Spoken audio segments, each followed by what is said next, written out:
Příprava téhle akce trvala cirka 2 měsíce a ta samotná technická příprava trvala včera 10 hodin, dneska další 4. Celá ta konstrukce je na zakázku dělaná, je vyrobena z leteckého duralu.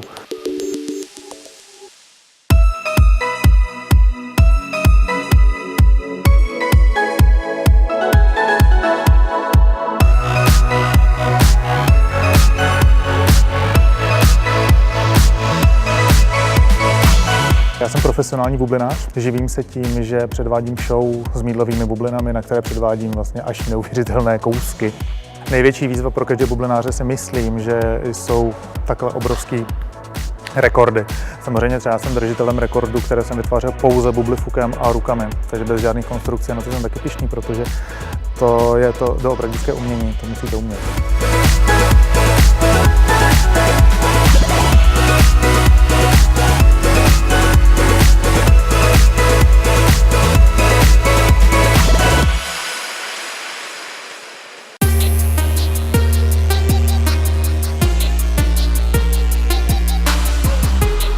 My každý rok zaregistrujeme do České databanky rekordů mezi 200 a 300 rekordů, které jsou vlastně zasahující všechna možná odvětví lidského konání.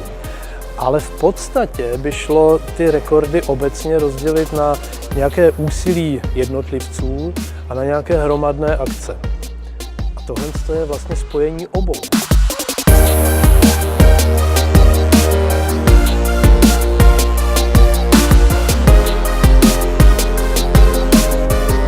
Matěj Kodeš to je mistr mýdlových bublin a člověk, který se tady dneska pokusil o světový rekord. Do toho prostoru nastoupilo 275 lidí a on se pokusil, nemůžu říct uzavřít do mýdlové bubliny, jednalo se o takovou spíš mýdlovou zástěnu nebo tubus. No a podle všeho se to na 10. pokus podařilo. Troufám si říct, že jsme tady byli svědky skutečně světové podívané. Tak nejsem nervózní, že jo? Proč?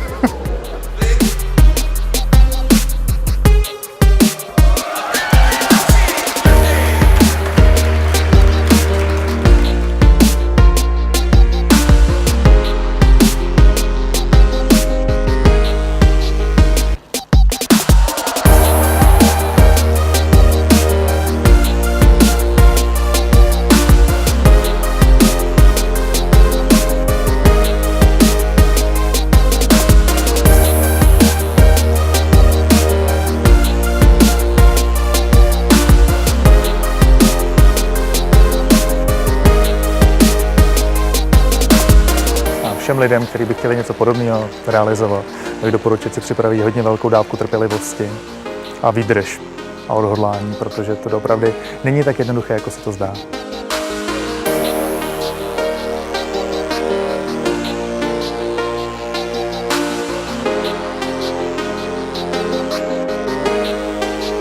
Škoda. Simply clever.